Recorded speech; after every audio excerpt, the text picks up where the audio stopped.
even though we couldn't make it into the final of the African Games and all of that. But now we're looking ahead, and we're looking ahead to what we can do as a collective to ensure that we set up the building blocks properly. You have experience. You experience as under 18 coach of the Right to Dream Academy, which in terms of the building blocks and setting up foundations in football is an established, a brand and an established institution. Now, you find yourselves there. You find yourself there. As we speak, we still are not active and are not showing in the age-specific competition on both ends for male football, for female football, men's football, women's football. You have been part of that era that was really active in the 90s, and we're going for these competitions, and we're going through a succession system. But now it's all not exactly properly linked, and it's very disjointed. How does that make you feel? Yeah, for me, I think it's a very important point that we should look at, and I'm very happy that I'm part of this conversation. When you look back, I wanted to start from the way back, the way our previous coaches, our previous management of the FA handled things, and then we were successful at that time. I can remember the only thing they were doing is they make sure that they have 99.7 FM. Our academicals very competitive in terms of inter-schools, very competitive because some of us and most of the players that made it or made our national teams very attractive, I think most of them came through those academicals. I can mention a lot of names that the country benefited from the academicals level. You're looking at Sule Mutari, myself, Michael Essien. We all played in the Milo games and all these youth tournaments with golds level and all that. I know a lot of people have been talking about that as a roadmap to bring our football to where it belongs to. But for me, it's not. It doesn't have to be only talk, but we have to put in the work that can help us achieve that. Again, so for me, I think the most important thing is first of all, we should have a proper scouting team, because without proper scouting, I don't think we can have a solid team that can help our soccer come to where it belongs, because we need a proper scouting team that can collaborate with the technical team that is being picked by the FA. If I say technical team, it's not just about any technical team, a competent ones that the FA believes they can help the country. Competent technical team that they know they are well educated, that when they are passing all the knowledge on to these kids that will be picked to represent the country, they are sure that they are competent enough to deliver or help these kids grow. I think also the most important thing, one of the most important thing is put structures into places well, and then also we look at infrastructure. I know a lot of people talk about infrastructure. Our time with the U15s, I think we were camping in Winneba. I know our pitches at Winneba. It's not the best. It's not the best, but we have a lot of groundsmen taking care of the pitches. And for some of us, at that time, it's like Wembley for us. Early morning, we see them cutting the grass. That back then, people, the management at the Winneba Sports College did a very good job. That's why all the national teams were camping there, because we have good fields.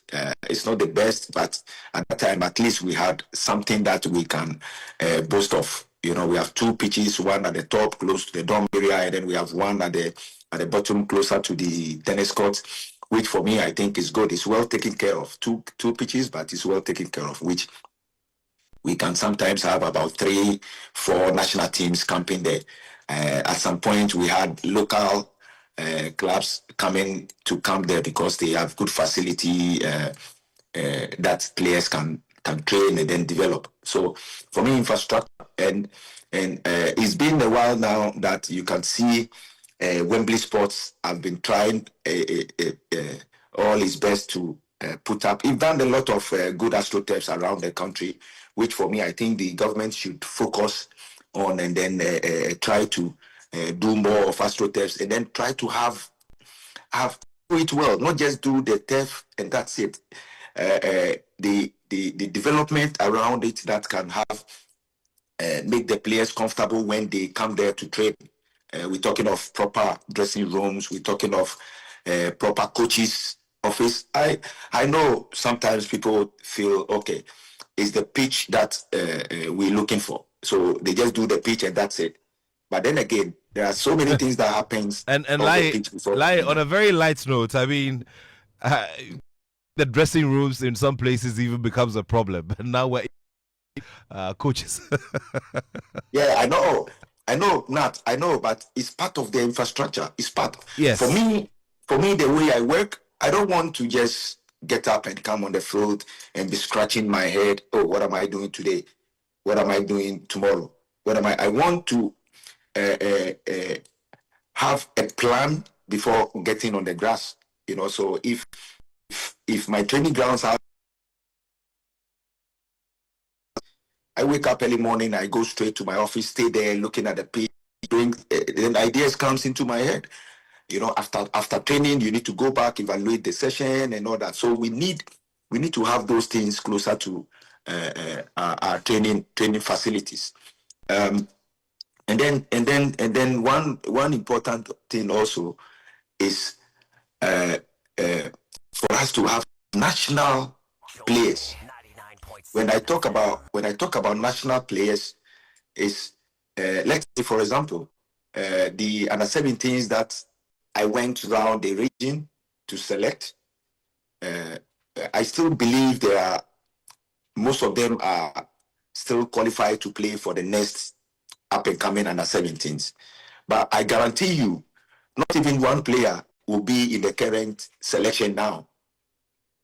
You know, and for me, why do you say that? I mean, you say they have the quality, so why can't they make the grade for the next selection? Yeah, for me, I know I came in and tried to build something for the country, you know, but it's something that I started already. I've started already. Now I'm not there anymore, but I guarantee you, it's not about their performance, but the other coach that comes in also have his beliefs, also have his is the type of players that he believes can help him achieve whatever he wants to achieve. Because the FA have given the mandate to coaches to select or do what they want, because they don't have proper structure with the scouting team, proper what do you call it, style of playbook that the scouting team and the technical team can work hand in hand and understand that, okay, this is the profile of players we're looking for. This is the type of players the national team is looking for. Like other countries that you can see, they have youth team today, but let's say in 4 or 5 years' time, you see the same team and the same technical team growing through the ranks and get to the first team to get results. When the Spanish team won so many things together, it got to a point that they were struggling. They were struggling because the likes of Iniesta, Xavi, and all those players that they built that were giving them results, they started aging and fading out. They were struggling between those years because they started building something important, something that the time that Iniesta and those people were playing in the first team, they already have U17s, U20 players that they know after 3-4 years they are going to represent the country. So they pay particular attention to those players, like Javi, and all those people now. Iñaki Williams and all those Williams brothers. all of them. They were focusing on those people, and now they are representing the country now for the Spanish team. Unlike U17 team comes today, as soon as the coach is not there anymore, nobody cares about what he's built already. Like my U17, for example, like the reason why I said I guarantee you that you will not see even one or two players in that is as soon as I left, I don't think the FA have even picked a phone and then try to contact one of the players that I had in the squad. I don't think they've done that. If they've done that, I'm yet to know. I realized, during that period when you were Black Starlets coach, that but you had this very strong bond with them, and you could see. I mean, when you left, I remember a goal was scored, and they had some inscriptions which they displayed in solidarity with you. Do you still communicate with them? Do they still come to you, talk to you about their careers and what they want to do, the decisions they want to take? Yeah, for me, the way I was brought up as a coach, as a youth coach, every team that I've had my hands on, the first thing I tell the boys is, I'm building a family. They should see me as their parent, and I'm seeing them as my children. So I've had that bond with every team that I've coached, every youth team that I've coached. When you look at my time with Right to Dream, I still have. I still keep in touch with most of them. Nuama, Enokotu, Adingra, all those players that came through me, I still keep in touch. I always make it clear to them that I'm building a family, and I try to keep in touch. The U17s, almost now and then, even from the Sabia group, I still keep in touch. Once a while, I share my number with them. Once a while, they send me messages. If some of them need advice, I advise them. If some of them need a recommendation, I've been doing that. Even yesterday, one of the goalkeepers that I took to Serbia, he was the third goalkeeper. He even called me that he got a contract in Europe, and the club coach wanted to speak with me. Immediately, I shared my number with him, and I asked him to tell the coach to call me. Yesterday, I had a fantastic conversation, solid recommendation for the boy. So for me, I see these kids as my kids, and I always made it clear to them that they should see me as their father figure. So I've been very close to them. That's how come when I left, they were disappointed, one, and also they feel there is something we have to achieve together. There is something that we're building together, but we couldn't make it. So they were disappointed also, and they see the disappointment from me. That's why they support. They knew something big has left, and for me, I don't think it's the end. I think it's meant to happen, and it's good that happened. So sometimes some situations happens for a reason. So very well. We still keep our head up and continue what we're doing. Very well. You've more or less taken the question away from me, because I was about to go into that decision you took. You remember that in our private conversations, I mentioned to you that I was one of the people who disagreed with your leaving, because I saw more, you doing more with that, under 17 team. On hindsight, do you still stand by this? I think you've said it, but then on hindsight, would you probably have done something a little differently, if you were in that saddle? Because, like I said again, this is a very personal opinion. I feel that whether or not we qualified to the finals of the competition, you should have stayed on.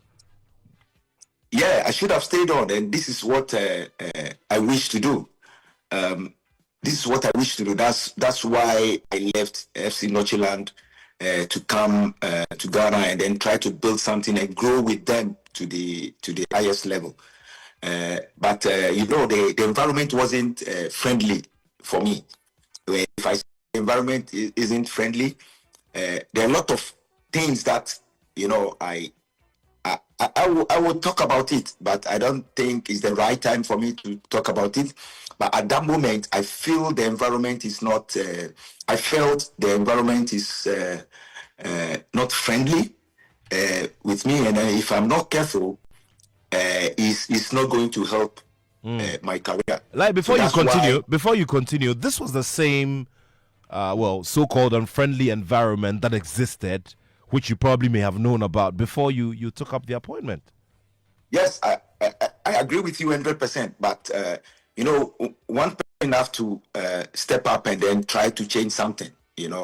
And for me, the idea is to come in and then try to change the perception of how our football is being handled in the country, which I did.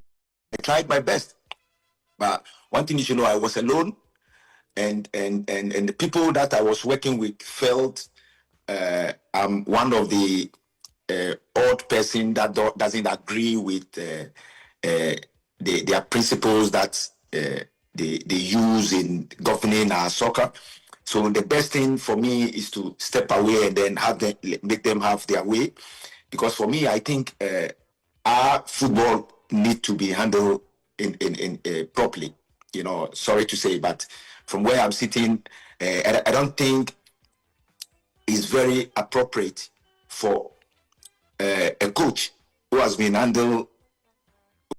appointed, and the management member and the coach is having his selection, and the coach try to build a team, and then he asks a player to stay out of the team for now, drop a player, and then the management member will call the coach and tell the coach who is he to drop his player. He doesn't. Not. I hope you are getting me here. Yeah. So for you, it's the disrespect and the disregard for your role, and the interference. If I get you right. I might say in my time, interference, I stopped everyone for interfering in what I'm doing. I stopped everyone. But for me, one thing we should know, they are the people running the show. So if they appoint you and they are not getting their way, they will find everything to frustrate you. For example, I have a team that I've built for 3-4 months. We have 2 weeks to go into a tournament, and someone have to call in and tell me, "Hey, coach, can you drop 2 players and replace them with my player?" 2 weeks to a tournament, a major tournament. 2 weeks to a major tournament. I don't think that's fair on the coach, and that's fair on the players, because that 2 players, even if you bring Messi, Ronaldo, all the top players in the world to come into that team, that moment, they will be lost. Because the way I train my team, I have principles governing all phases of play. Principles. Every position that you find the ball, on the ball and off the ball, my players should know the principles governing what they can do on the ball, what they can do off the ball. And the new players that are coming 2 weeks before the tournament, I don't think they can gel up. So it became an issue. Two, we have the team in camp already. All of a sudden, they bring a whole group of under 17 to camp, the same camp that we are staying. And then I had a call that then they gave them 2 coaches. Then they told me, go and watch their training and see if some of them can fit into your squad that is going to play the tournament. And for me, I wasn't happy, but I did. Of course, the players that came to camp, they are all Ghanaians. I managed to find like 4 players out of that. But the plan is progression to the next phase of the tournament, because it's too close. So all the 4 players, I only put 1, but left the 3 out. But those teams that they brought to camp were in camp. And then anytime we have a tournament, we have a match in the game, these are the players that they bring from camp to come and be ball boys. They were the ball boys for our games, only our games. So imagine that if I'm an under 17 player, I'm on the pitch, and then look around and look at and see the ball boy is someone that is playing in the same position. It puts pressure on me. So for me, there are so many things that distracted us, but I was so proud of that squad. I was so proud of the boys, the kind of football they put up, the kind of game they play. I think we losing the game against Burkina, our semi-final, it happens in the game. For me, looking at all the games that we played, we dominated our opponents. That we should be able to at least get to the final, but it happened for a reason. So these are some of the things that for me, I look at all these things and then realize, no, I don't think this environment is friendly. So the best way for me is to step aside and also beginning of the tournament, the kind of threats I had from the people running the FA. You were threatened. A meeting. Yes. What kinds of threats were they issuing to you? Yeah. So let's say beginning of the tournament. Okay, the management of the FA came to meet the team meeting. Words of encouragement and all that, and then someone opened his mouth and said, "If you don't win the game against Ivory Coast tomorrow, your coach is going to lose his job." I see. You understand what I mean? That you understand where I'm coming from. If you don't win the game against Ivory Coast tomorrow, your coach is going to lose his job. It's a threat. For me, sitting down and listening to what is coming to me, it's a threat.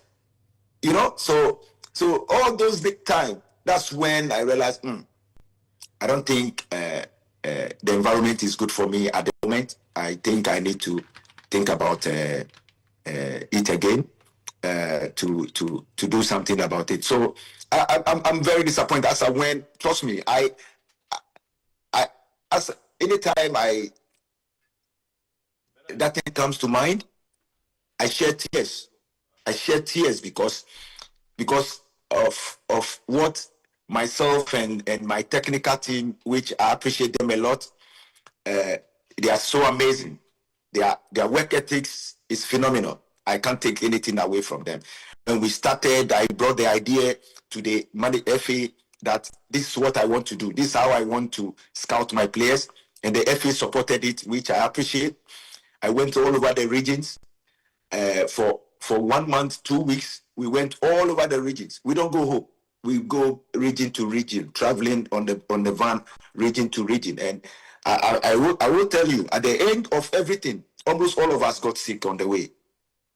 Almost all of us got sick. But we put in the effort to build the team. But I saw that that team is not there anymore. At least, even if I'm not there, I believe this group of players can be kept, and then FA should take advantage of that group. I don't think they're doing that. Well, if you just joined us, we're here on the Joy SportsLink or Joy 99.7 FM. My name is Nathaniel Atto, and we're having this conversation with Laryea Kingston, ex-Ghana international, and now a coach, a developmental coach. A developmental coach who is pursuing his coaching career in the United States of America. And of course, he is looking forward to doing even more with the talents that he's developing over there. We've been delving into a range of issues, especially those of foundation of organizing our juvenile football here in this country, and what should be done. Some of the unfortunate practices which we should do away with. And of course, he's been zeroing in on his Black Starlets experience. He's played in that team before, and coaching it was a very, very brief period. And he's been giving reasons why he had to take the decision he took to walk away at a certain time when the team had not qualified into the final stages of the competition. Keep in your messages. Keep your messages coming. Remember, it's +233 55 11 997 or 055 11 997. It's 055 11 997. Mr. Johan Amorin is an architect. He is a regular listener to this show, and he says, "Good afternoon, boss. I'm so excited that Laryea Kingston has UEFA license B and preparing for license A. I'm looking forward to seeing him with UEFA Pro license. I have been advocating for a long, long time that our football coaches seek and acquire UEFA Pro licenses.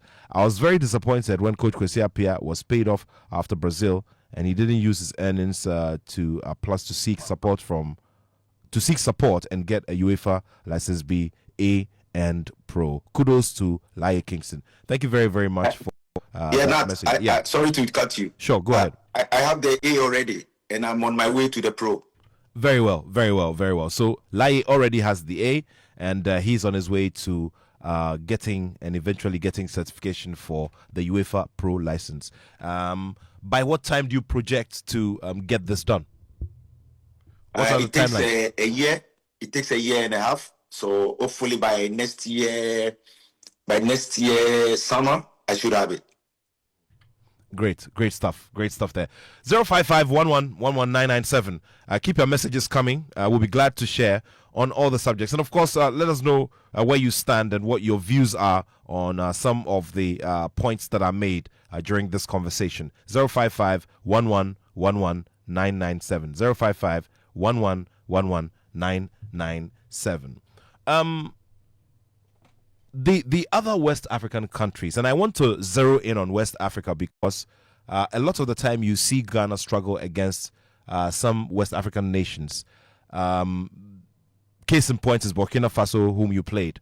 I remember very well that in your years in the Black Stars team, you also spoke about the emergence of some of these teams, the Malis, the Burkina Fasos, and all of that, who seem to be learning something. Today, we see Senegal doing some amazing stuff. At a certain point, within the last 2 or 3 years, they were holding all the titles in all the 8 specific competitions in our football.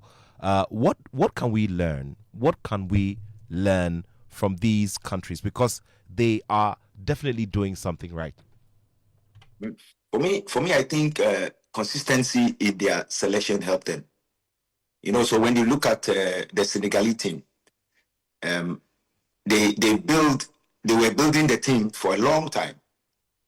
When Diop, all of them were doing so well in the world, they were developing their academies very, very well, their youth football very, very well. That's how come after Diop and all those people left, they still have Sadio Mané and all those players that stood up to take that position, and you can see they're doing well, and then won the African Cup. Not only players, Aliou Cisse, they built him very, very well. That's how come he did so well with the team that he was coaching. And then now, when you look at it, after Aliou Cisse left, the coach that came in is someone that when Aliou Cisse was there, he was the youth coach, the under-17 coach, the under-20 coach, and now that Aliou Cisse is not there, he's with the senior national team. And most of the players that he had from the youth, they are with him there. So you can see the transition going on. So for me, I think it's something that we should learn as a country. We should be able to make sure we put the right people at the right positions, give people that deserve to have the job, and I think it's going to help us a lot. But for me, if we continue to give coaching jobs to our friends and family and all those people, I don't think it's going to help us. We should have competent people in office, in positions, and then make sure we should be consistent in scouting, consistent in hiring technical teams. Let's talk about Ghana. And once again, we have a group of friends who believe very strongly that you should be aiming for the top, which is the topmost job one day in the future, which is to lead Ghana's national team. But as things stand now, I mean, you've moved on from the Black Starlets. You are specializing in developmental football. Obviously, then we shouldn't discount the possibility of you coming back to that role. There's a possibility you may come back to that role or not. Yeah, for me, I'm Ghanaian, and even today, if the FA or Ghana believe that I can still contribute to Ghana soccer, why not? Why not? It's something that is close to my heart that I want to achieve. It's something that I want to do. If I have a call today that I should come back and continue where I stopped, why not? And then also getting to the top, to the senior national team. I think I'm always ready to get there. You know, I was talking to my agent, and he looked at me and then he said to me, "Hey, Kingston, for me, I think you've done youth football for a while.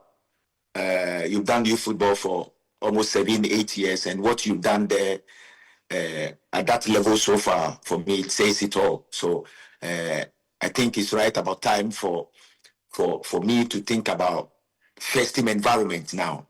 You know, because when you look at the way I coach, the way I build teams, I think it's right about time now. It's time for me to look at getting into first team environment now. And the only thing I told him is I've been thinking about it also, because I've done this for 8 years, and then thinking about it, I think it's right about time for me to find myself in the first team football, because now my strength has grown to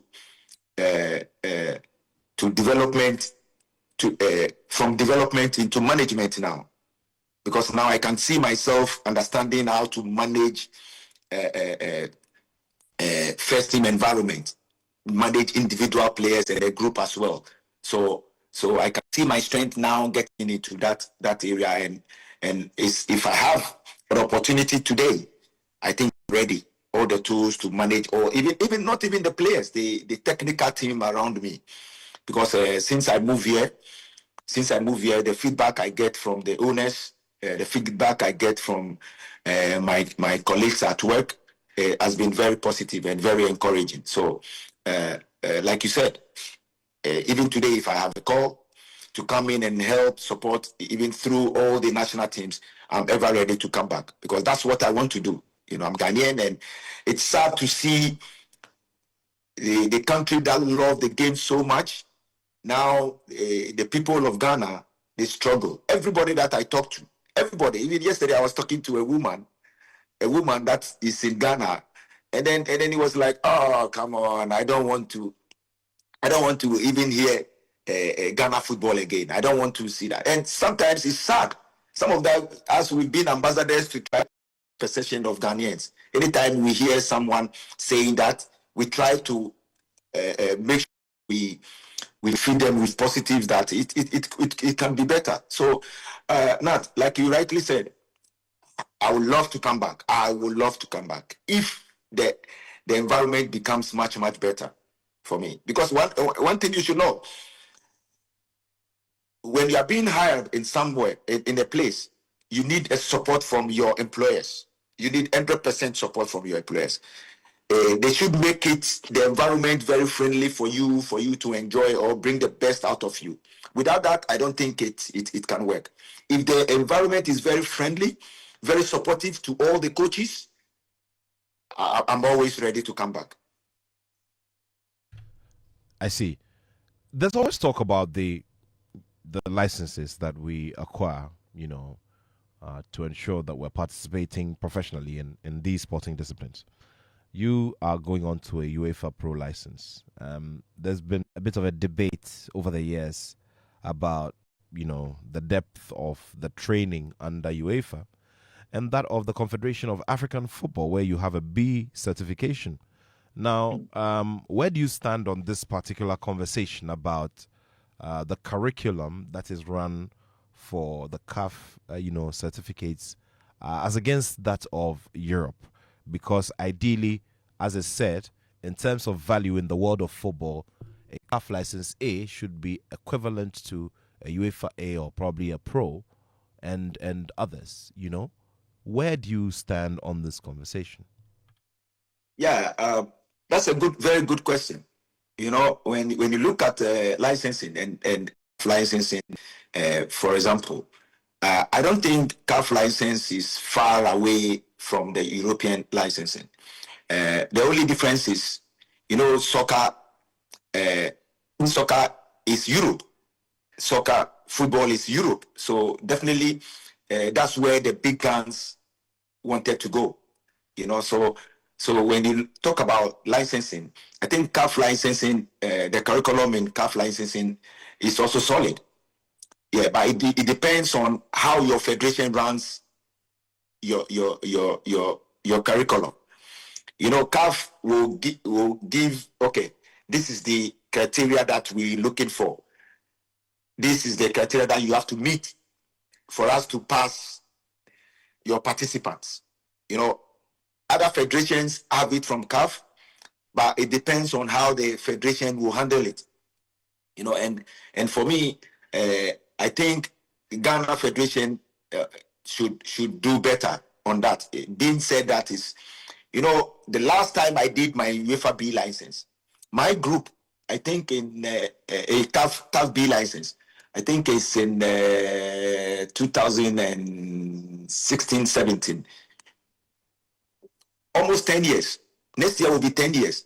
They've never done UEFA CAF B license again. They've never done CAF B license again. I know they're running a lot of courses, C license, D license, and all that. What happens to the people that finished their B license 9-10 years ago? There will be stampede. They're running a lot of B, C, D licensing. What happens to the B license group that did it in 2016, 2017? So there is space between 2016 to 2025 now that coaches are there. They are willing to improve themselves. Now, I will tell you, I did my first coaching license in Ghana, which is my B license, CAF license. I was waiting to do my CAF A license because I like to learn. I keep asking, when are we doing the A? When are we doing that? Because I want to grow and develop. I like educating myself. Stories over and over again. Then I have no choice than to go to Europe to go and further my coaching education. Imagine I'm sitting down and waiting for CAF or waiting for Ghana FA to improve my education in coaching. I'll be sitting down waiting, like my colleagues, Gordon Atram is still waiting. Mention all the former players that did their B license, CAF B license in my time. They're still waiting. So I was lucky enough to have the opportunity because I played in Europe. I played to the highest level in Europe. So I was given opportunity to jump into UEFA B license as soon as possible. And after I finished my B license, the following year, I enrolled myself into the A license as soon as possible because I played to the highest level in Europe. They considered that. So that's how come I acquired my A license. I believe Ghana Federation should do more in educating and improving the way they run their licensing, because at the end of the day, if the coaches are well educated, that's when they go back to their clubs and then educate their players very well. That's when our football, our local game will look attractive. But if coaches are not well educated, they come there and then they do what they can do and then go away. They have to know that anything they are passing on to their team is well calculated, and then the power behind it should be strong. They should know what they are doing. That's how I should say it. But without coaching education, our soccer cannot grow, because you can see even Pep Guardiola is struggling. Even Pep Guardiola is struggling. If you watch him now, he's stressed out because he can't. Coaches have developed themselves and now giving him a lot of competition. So he can't figure it out. It will take him time for him to leave the space that he's in and then move into different level before he can match up. Look at how many games he's losing. Like 5-6 years ago, he was invisible. Nobody can touch him, But now, a lot of coaches are educating themselves Even if they have a small team, they can challenge him, and he finds it difficult to beat them. So for me, I think it's a very important thing. And when you look at CAF licensing and UEFA, no big difference. But the way we treat our coaching courses need to be improved. The way we treat our coaching courses needs to be improved. Words of Laryea Kingston, who is joining us from Florida, the state of Florida in the United States of America, where he is practicing as an academy coach, a development coach. Remember, he's already mentioned that he is working on getting his UEFA Pro license. Send in your messages 055 11997 055 11997. 25 minutes past 1 p.m. here on the Joy Sports Link on Joy 99.7 FM. In terms of structure, what would you want to see us do so we project that maybe in the next 5 years we can win the Under-17 FIFA World Cup again and continue with the system of progression that we used to, and that system of progression that the likes of you came through and were able to play for the national team? Yeah, for me, I think they should try and scout or recruit technical team, strong technical team first. And that technical team, for now, they shouldn't even go close to the Black Stars. They should be between the U17s and the U20s. These two groups, the technical team should be around that area. If I say technical team, including analysts, including scouts and coaches. These areas, they should recruit them first, and they should make sure, check their background. They are competent enough to do the job, and take away selfish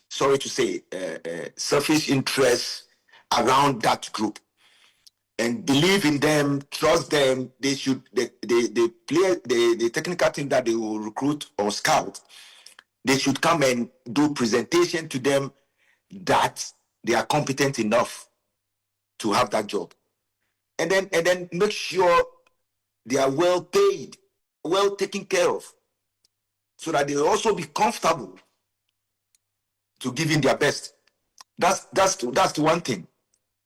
Two, then the technical team should take it in their hands to make sure they go out there and scout the best players for the country, and have a plan. We have all the competitions lined up and have a proper plan how we're going to approach it. I know we have a DNA that the FA gave out that were using to clamp down on age cheating, right? The DNA test. Again? Say that again? Yeah, you were talking about the tests, or you were talking about the standard test that helps the FA to clamp down on issues of age cheating and all of that. Yes, it's not about the age cheating. As for the age cheating, in my time, I tried to regulate it. That's why I was at the hospital for the MRI. I make sure the right people goes through, because I believe if you bring a right age player and you believe in your abilities to educate him, if you educate him well, the player can grow and become the best that he can be if you are educating him well. I don't believe when you are older, you raise your age and all that, you can achieve that. If you have proper technical team that know what he's doing and can educate the group, I think you can achieve whatever you want to achieve. So for me, I don't think age cheating can help us achieve that. All we have to do is to recruit, scout proper technical team that knows how and they know what they are doing.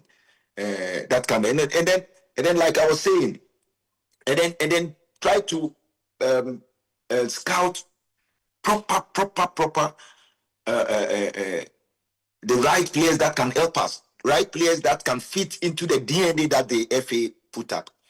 And then one important thing also is the DNA that the FA have put up. It shouldn't be stuck. Every year they should visit it again. Okay, you're talking about the football DNA, which is the document that goes to explain the technical elements of our game. Exactly. So like, I think they brought it up like last year. I believe every year we have to revisit it because the coaches have it and the coaches are running it. But as a coach, if you give me your style of play today, if I'm working with your style of play throughout the year, at the end of the year, as a coach, I should be able to understand that, okay, this area, I can improve it with the knowledge that I have. It needs to be improved. So every year, all the coaches should sit down, and then the FA should give each coach one topic to come and talk about it, and then tell the FA how we can develop that style of play. Because football is going up every time. It's improving all the time. Every year, new style, new ideas is coming in. So when we leave it there, we will be stuck. So that we can grow with the way the world football is going. So that's also a major area that we should look at. And then of course, I would say it over and over and over again, because the way I want my team to play, I want my team to always have the ball on the turf. Put the ball on the ground and play. The ball should move fast. So I want my pitch to be fast. That's why I always want water on the pitch so that the ball can move fast, because I want to play fast. The way I play, I want to keep the ball. I want the opponent to chase the ball. So the infrastructure, we need to focus and do it well. And I keep saying, we are not disciplined managing grass pitches. If we can have grass pitch, fine. But the AstroTurf is easy to manage, and I've been in Ghana and I've witnessed what Wembley Sports is doing. I keep mentioning it. I've played on every other AstroTurf new AstroTurf in Ghana. They are going to open that AstroTurf. I've been part of it. So I've played on AstroTurfs that Wembley Sports have done. I've constructed and other AstroTurf that is not Wembley, and I can see the quality that Wembley brings up for the country. So for me, it's one area that the government should look into. Try to call the management of Wembley Sports and make sure they empower them to put up quality and more AstroTurfs in the country. The infrastructure is where we can develop players. Back in the days, you say, okay, kick long ball, chase it, kick long ball, chase it. That's English football. Now, even English soccer has changed. The English themselves understand that, long ball, second ball will not help them anymore. Everybody wants to play good football. And the good football is being played on the turf, on the pitch, on the ground. So we need to improve our infrastructures as well. Still here on the Joy Sports Link on Joy 99.7 FM. Today I'll do my best to get in some calls so you can, place a few direct questions to Laryea Kingston. In a bit, we'll also be talking about his new role, which he's been on for some months now in development football. And this message from Kofi Adams. Daniel Amwating says, Nat, what advice does Laryea have for Stephen Appiah as a member of the Black Stars Management Committee towards the World Cup qualification and the general improvement of their game? Okay, so I'll have Laryea answer this question at this time. So keep the messages coming. Let me quickly get into a few of these. Okay, great. So this one is from Ajingo the Man. Okay. Ajingo the Man, thank you very much for this message. It reads, good afternoon, Nat. Thank you for keeping you. Thank God for keeping you. It's a very nice interview. For some of us, we thought that the way Laryea left the under-17 boys was too harsh, but the cat has been let out of the bag, and now I understand. Okay, Ajingo, thank you very much. Let me see if I could just quickly get the last part of the message. Okay, this is another one. Good day, Nathaniel. Please tell Mr. Kurt Okreku that it's the obligation of the criminals and murderers to give themselves to the law enforcement agencies. Then the police will be paid for no work done. Secondly, okay, so let me go over it again. Good day, Nathaniel. Please tell Mr. Kurt Okreku that if it's the obligation of criminals and murderers to give themselves to the law enforcement agencies, then the police will be paid for no work done. Secondly, since Kotoko have decided not to continue with any footballing activities until whatever they want is done for them, I think we should move on without them because as far as I can remember, football did not stop even after May 9. Prosper Domino. He sends another one and says, good day, Nathaniel. Coach Laryea Kingston was a fantastic player and now a great coach. I would, however, want to urge him to work on his temperament, which could really disadvantage him in future. I wish him the best in his career. Okay, thank you very much. This is from Prosper Domino in Dakuman in Accra. Okay, I'll do one more and then we carry on with some of the responses coming from him. Okay, so this message from Ajingo the man, it was talking about that he's talking about the way like Coach Laryea Kingston left the under 17 team. Now he says that we thought the decision was rushed, but then now that he's let the cat out of the bag, we now understand these is what they are going to do to destroy our football. Okay, thank you very much, Ajingo the man. So it's 055-11-11997, 055-11-11997. All right, so let's take them one after the other. Daniel Kofi Adams wants you to advise your former captain and teammate Stephen Appiah and your childhood friend. Now he is on the Black Stars Management Committee. What advice would you give him regarding how he should contribute to efforts to make sure that we qualify for the next FIFA World Cup? Yeah, thank you very much for this question. I think he's been there as a player, so during the games, you know how the players will be feeling. So it's great. It's great to have someone like him there. We all know that the FA made a very good choice because he's been there as a captain, as a leader. That for me, I was privileged enough to be part of that group. The only advice I will give him is he should try to get close to the players more.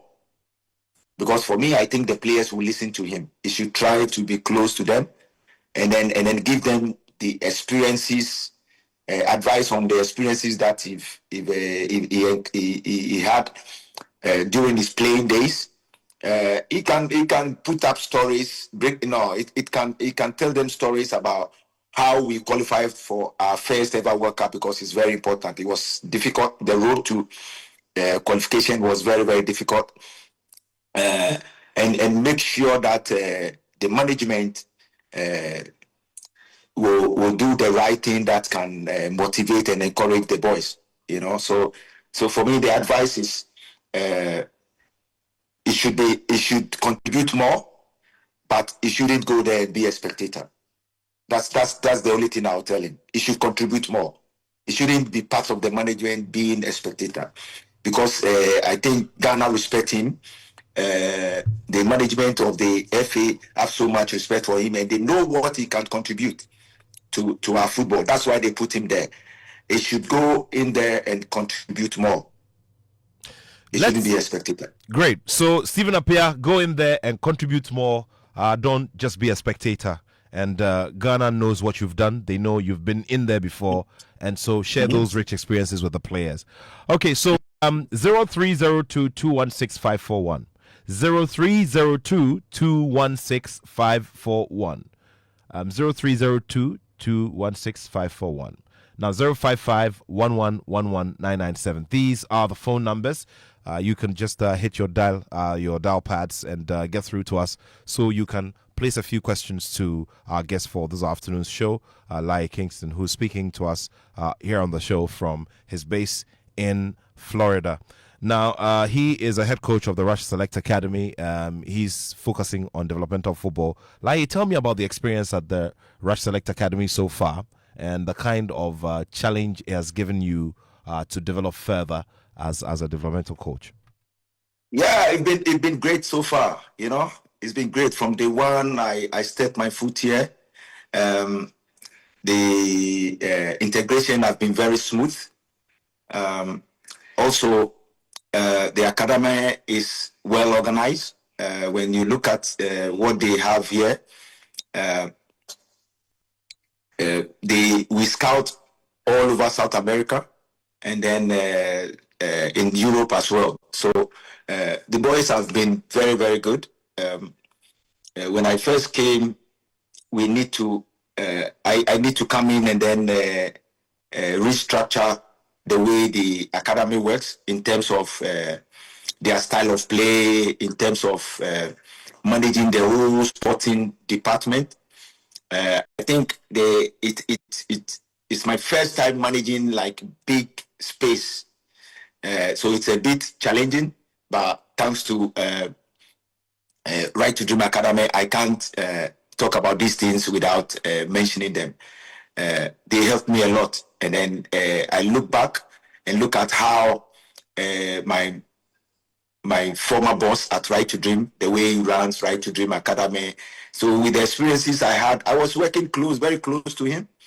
So the way he manages the academy, I think gave me a clue about it. Eddie Mensah, if I have to mention his name, the way he manages, he does his things. I think I took that motivation from him.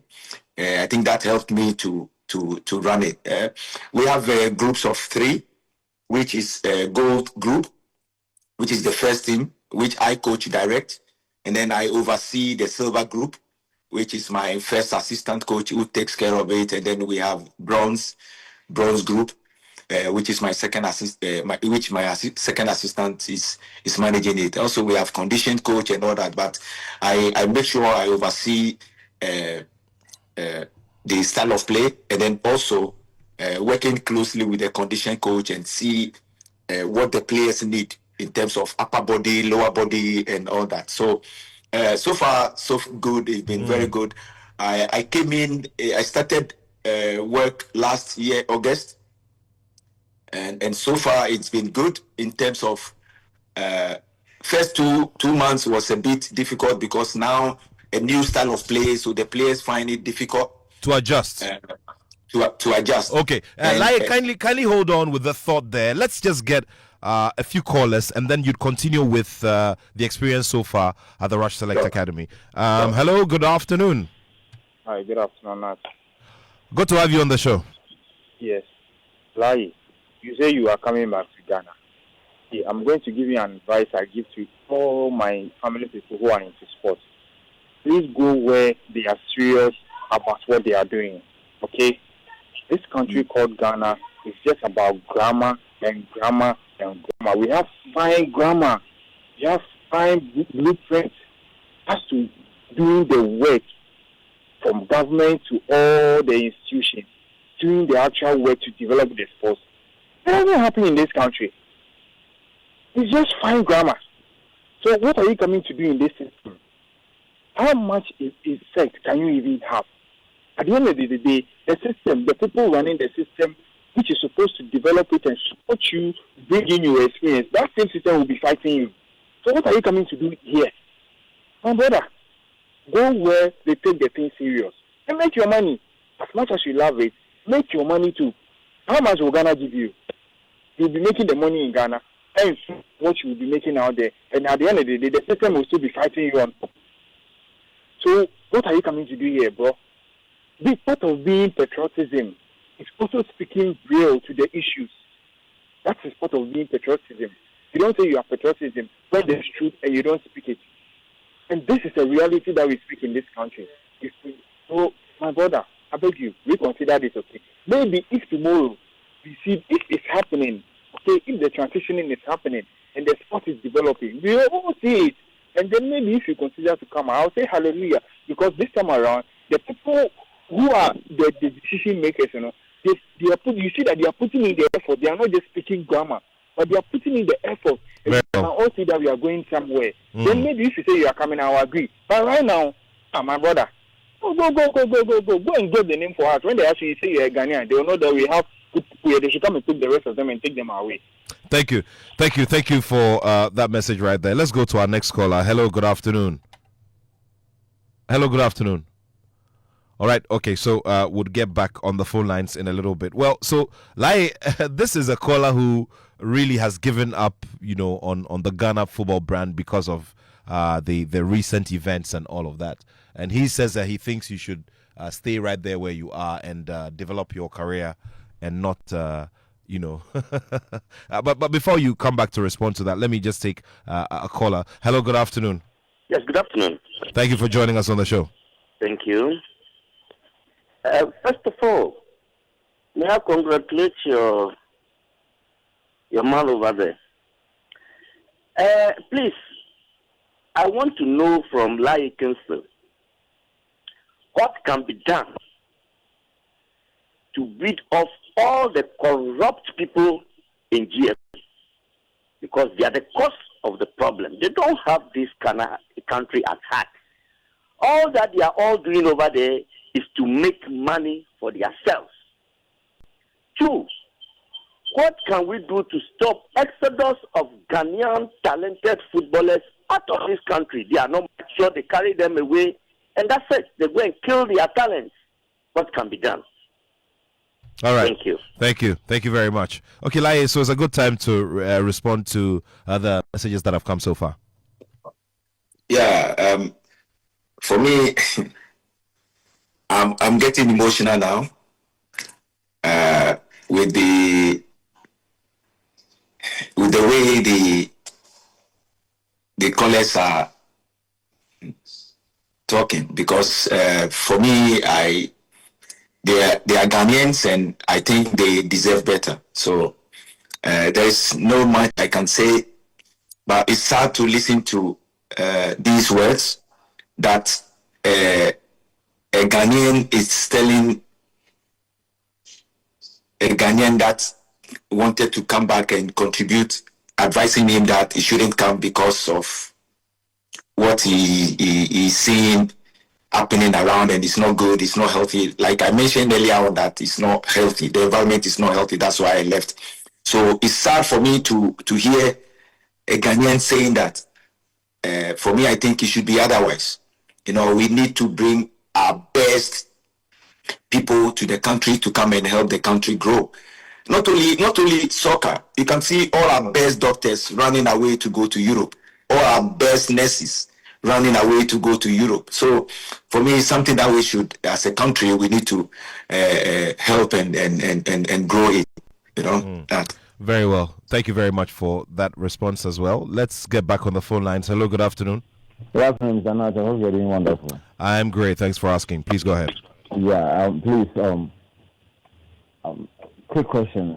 Is Laryea coming back to the scene? Because for me, I wish those guys he gathered can be brought back and play to different level so that in future we get a strong Black Star team. And one question is, how are we going to get a very good atmosphere for him and such young talent to come and build our football? What does he suggest? Because unhealthy environment is what we have been inheriting all this while, hence collapsing our football. This I want to say once again. Thank you very much. So he talks about creating a healthy environment, and he wants to see you come back. He wants to see you come back and help. And you've also expressed that that desire to want to come back and help. Let's just take one more suggestion and one more caller, and then after that we come back for your response. Hello, good afternoon. Good afternoon. How are you? I'm great. Thank you for joining us on the show. What's your name? This is Bishop calling from Asentima. Go ahead, Bishop. Laryea is still coming back. Well. He has mentioned that. Yeah, he has mentioned that he would love to come back. Yeah. Yes, it's just a rhetorical question. I know he wants to help Ghana. Is Ghana ready for citizens to put up their best so far as Ghana football is concerned? The individuals who are at the background saying they are management of football and what have you, have they stopped looking for wealth for themselves at the expense of improving on the past glories that Stephen Appiah, Abedipele, Essien, Tony Ebuha, and co have made for Ghana. Today we are living on past glories. And I mean, it is heartening to see Ghana not qualifying for African Cup of Nations. I'm a patriotic citizen. Yes, I'm still in Ghana. But he has gone to develop himself. He is come, he wants to contribute. If we don't take time, then he wouldn't be able to make the investment he has made in himself. Nobody contributed for his coaching career. But this is a citizen who thinks that he has to come and rebuild Ghana football. If they give him space and give him the environment to work, I think we'll all say hallelujah. But if they thwart his efforts, well, I think he'll be frustrated. To Stephen Appiah. So Stephen Appiah, who has been jilted by Ghana on 2 occasions, is still in the management thing. I think we still have good people in Ghana. We still have good people. Some people wouldn't do this. But let's pray for these good people to help to change situations in Ghana. Thank you. Thank you very much. Thank you so much. And that will take us to Laryea Kingston for his final thoughts and his final comments. Well, a few more calls. Laryea, your reaction to the messages that have come so far before our final question. Yeah, for me, I think I appreciate everything that he's saying. You know, all I can tell them is, we all know it's going to be difficult, but we shouldn't stop pushing. We shouldn't stop fighting. I believe one day we will have people that understand that Ghana first, understands that Ghana first, that can bring our football to where it belongs. For me, I'm not going to give up. I will continue to develop myself, educate myself well. So anytime the country call upon me, I'll be ready to come and help. And I will urge the government to put their feet down. I know FIFA is against it, but they should use a diplomatic course to put their feet down.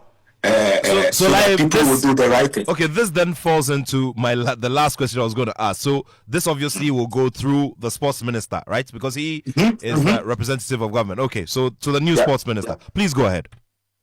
Yeah, so for me, I think the government should put their feet down, not going in to fight the FA, because I think FIFA doesn't allow that. They should use their diplomatic powers to make sure the people running our football doing the right thing. You should check them now and then, not to give them all the 100% authority or power to do what they want. Because, we keep saying it. We keep saying it back and forth. We're going back and forth. The new people come saying, we're coming to change it.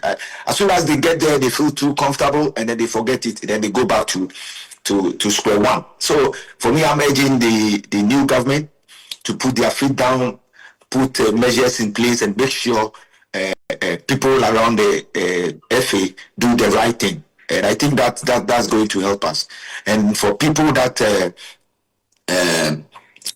are disappointed that I said I'm coming back, I have to tell them that I'm a Ghanaian, and if I have the tools that I can come in and change something in my own small way, I'm always ready to come back and change it. I know it's going to be difficult, and we cannot give up. We still continue to push and make sure one day, one person will come in and then believe in what we are bringing on board, and it can give us the opportunity, help us to help the country achieve that.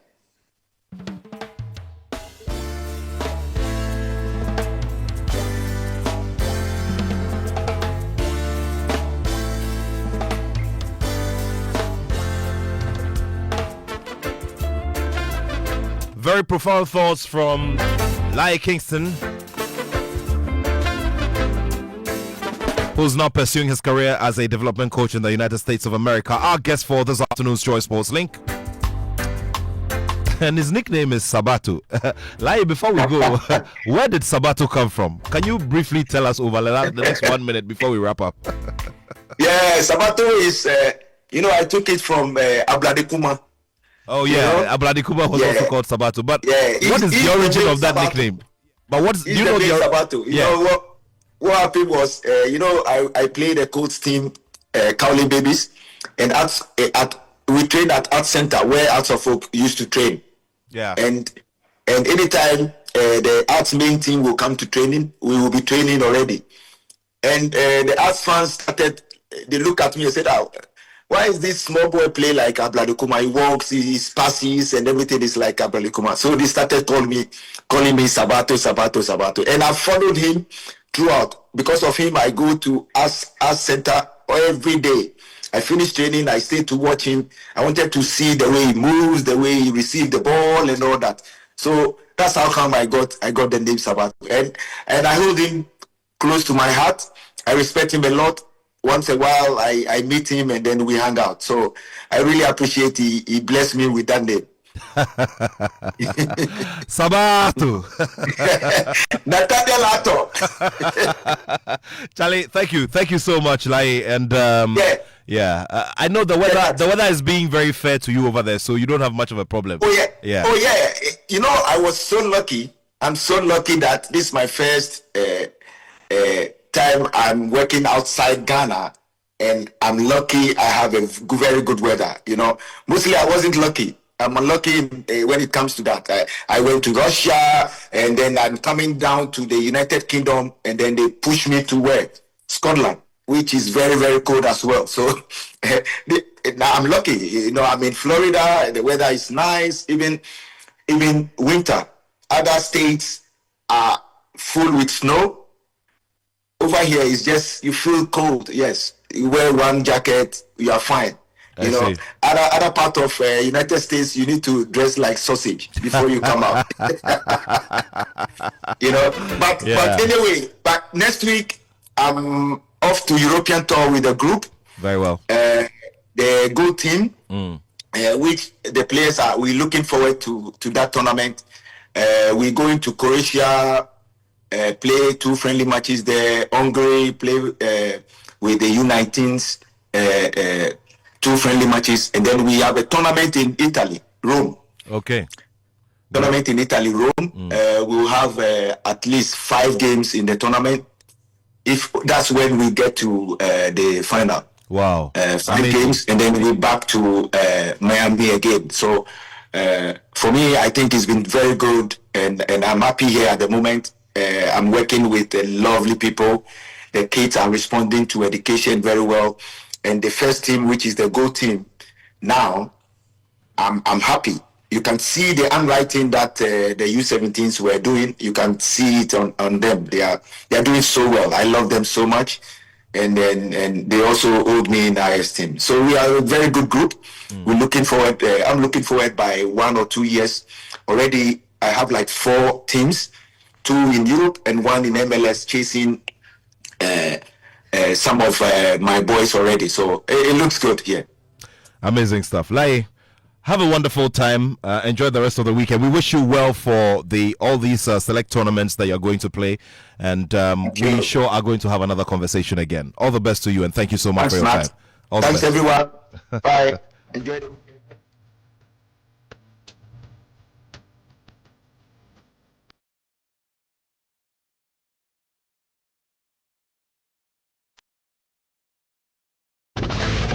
Joy 99.7 FM.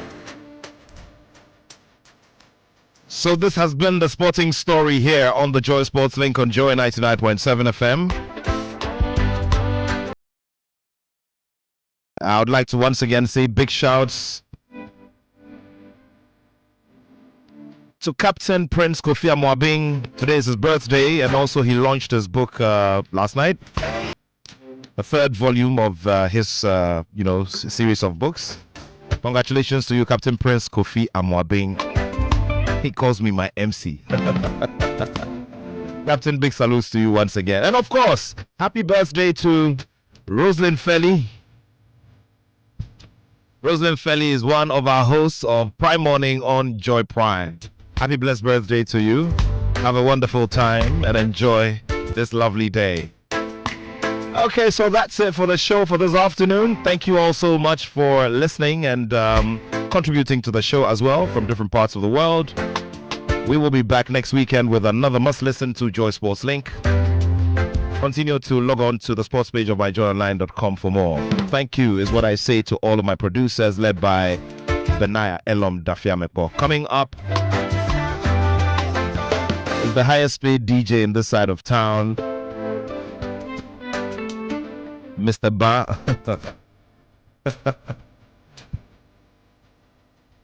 And of course, Kwame Dazi takes over your radio and brings you the most relevant conversations in the arts and entertainment industry over the next 3 hours. Thank you so much. Big salutes to all of you. I love you all. My name is Nathaniel Atto, and I have love for sport.